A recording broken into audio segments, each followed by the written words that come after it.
in the fog-draped, rain-soaked northwest corner of Oregon, where the Columbia River widens dramatically before surrendering itself to the vastness of the Pacific Ocean, there lies a towering stretch of steel that both inspires awe and tests the nerves of all who approach it, the Astoria Megler Bridge. This colossal structure links the historic port town of Astoria, Oregon, to the quieter, forested shorelines of southwestern Washington. For many drivers, it is a testament to American engineering ambition, a marvel of mid-century infrastructure that somehow manages to feel both enduring and surreal at the same time. For others, particularly those who wrestle with vertigo, aquaphobia, or the uneasy feeling of driving high above the water with little between them and the river below, it is 4 miles of pure, unfiltered dread. What seems like a scenic drive on a map quickly becomes a nail-biting journey once tires hit that narrow, elevated path. The bridge officially opened to traffic in the summer of 1966, ushered in with no small amount of ceremony and civic pride. Oregon's Governor Mark Hatfield and his Washington counterpart, Governor Dan Evans, stood side by side to cut the ceremonial ribbon, symbolically connecting not just 2 states, but also completing the final segment of the fabled U.S. Route 101. This legendary coastal highway now had a seamless route stretching from the sun-baked neighborhoods of Los Angeles all the way to the rainy capital of Olympia, Washington. The celebration was grand in scale. 30,000 people showed up to mark the occasion, partaking in parades, festivities, and a marathon boat race that made its way up the Columbia River from Portland. The structure itself came with a price tag of $24 million. No small sum in the 1960s. And for nearly 3 decades, travelers were required to pay a toll to cross.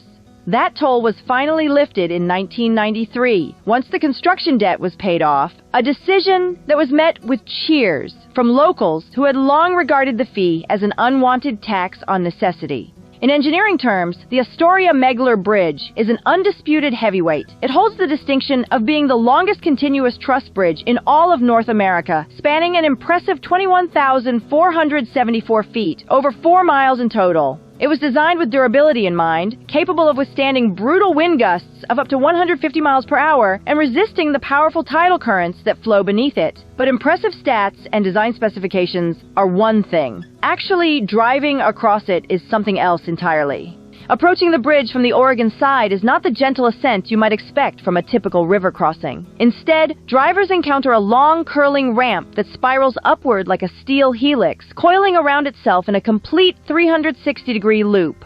It's a ramp that doesn't just elevate you, it hoists you skyward with purpose, building suspense with every degree of its climb. At its peak, the bridge offers a clearance of nearly 200 feet, high enough for ocean-going cargo vessels to pass safely beneath. This lofty vantage point provides panoramic views of the river, the sea, and the lush coastline, but only if you're brave enough to glance away from the lane ahead. For those uneasy with heights or prone to bouts of anxiety, the bridge's summit is less a scenic overlook and more a trial by terror. The real challenge, though, often comes not from the bridge's structure itself, but from the atmospheric drama that plays out above and around it. Dense Pacific fog is common in this region and has a knack for settling just as drivers reach the highest spans. Visibility can drop to near zero in an instant, obscuring both the beginning and the end of the bridge, making it feel as though you've driven off the edge of the world and onto some dreamlike 2-lane road suspended in the sky. Add in the notorious gusts of wind that rush unimpeded across the wide Columbia, and you've got a recipe for white knuckles and elevated heart rates. The bridge doesn't just transport vehicles, it pushes emotional boundaries. Online, the Astoria Megler Bridge has developed a kind of mythos, a folklore that thrives in comment sections, road trip vlogs, and social media threads. It's not just a piece of infrastructure anymore. It's an experience, a challenge, a test of nerve. One driver recounted their crossing on a day so thick with fog that once they reached the middle of the span, they could no longer see land in either direction. Just an expanse of ghostly gray, as if the road had unraveled into nothing. It felt, they said, like driving across the sky itself, suspended in some limbo between the known and the unknown.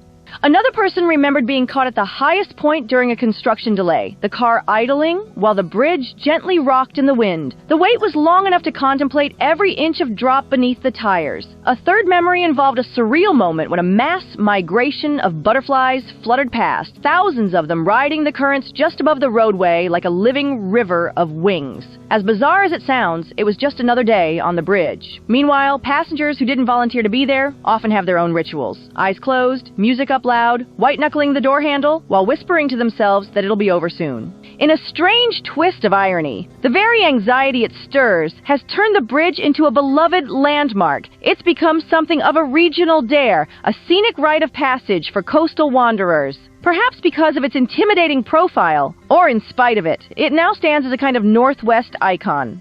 The bridge has been immortalized in several beloved 1980s films, including The Goonies, Kindergarten Cop, and Short Circuit, where it served as a backdrop for fast-paced chase scenes and brooding establishing shots.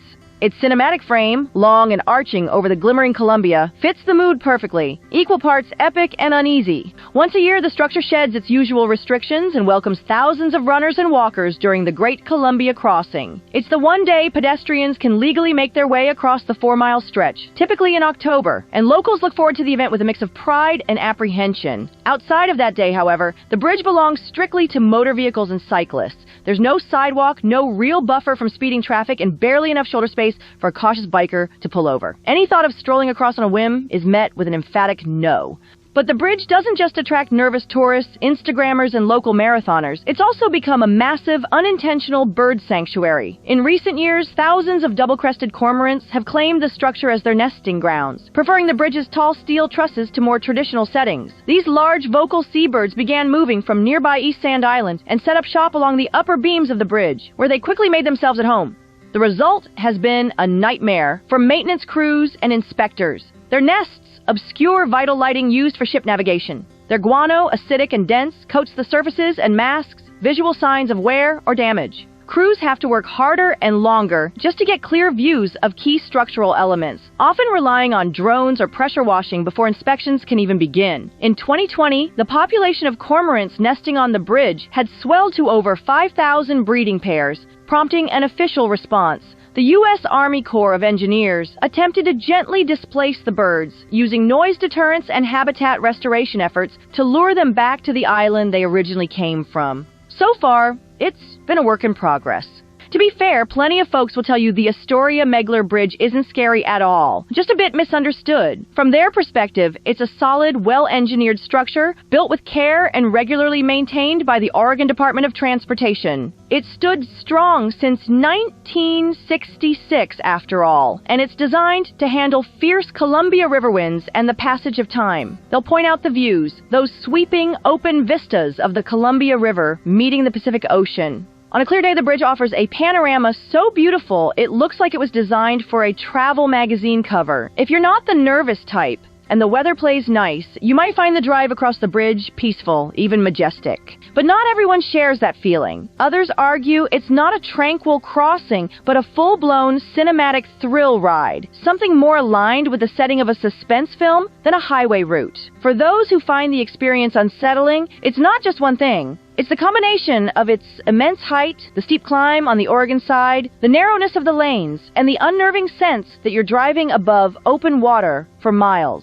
The steel trusses, meant to convey strength and engineering prowess, can instead feel like a cold, mechanical cage clinging to the sky. Add in the absence of a breakdown lane and the proximity of passing vehicles, and you start to understand why some drivers approach the bridge like it's a final exam in composure. Even those who regularly navigate complex urban interchanges or wind through mountain passes admit the Astoria Megler gives them pause. More than a few seasoned drivers have recounted white-knuckling their steering wheels the entire way across, knuckles pale and jaws clenched. During the colder months, when high winds whistle through the trusses and black ice threatens to turn every turn of the wheel into a slide, the fear becomes more than psychological. It becomes physical. The bridge can sway in the wind as it's supposed to, flexing with the elements. But try explaining that to your adrenal glands mid-gust. And yet, despite the nerves, the hesitations, and the full-on panic attacks some experience, people keep crossing. Every day, locals and travelers make the trip, whether out of routine, necessity, wanderlust, or just because they have no other route. The bridge is not just a road between Astoria, Oregon, and Megler, Washington. It's a proving ground, a symbolic test of bravery disguised as infrastructure. For many, it becomes something of a personal milestone. Some cross it once and never again. Others return again and again, each time a little more comfortable, a little less shaken, a little more in awe. The Astoria Megler Bridge is beautiful. It is functional, linking highways and coastlines, economies and communities. It is cinematic, having appeared in classic movies and becoming its own kind of landmark. And yes, it is undeniably terrifying, but not in a way that suggests danger or collapse. The fear it evokes is more ancient, deeper, and rooted in the human discomfort with exposure, height, and vulnerability. It's the kind of fear that tells you you're alive. In a country that boasts some of the most celebrated bridges in the world, from the Golden Gate to the Brooklyn, this truss over the Columbia River may not get the same level of national spotlight, but it doesn't need to. The Astoria Megler Bridge plays a different role. It doesn't just connect Oregon to Washington, it connects emotion to motion. It links steel to spirit. It's the kind of structure that dares you to keep going, even when your instincts beg you to stop. It separates the casually brave from the bridge phobic, not with pomp or spectacle, but with an unwavering stretch of narrow road between sea and sky, and it's not going anywhere. Come along, let's sing, where the joy will bring. Tune into the beat, feel the magic, it's true. Channel 199 on X, we're here just for you, for you.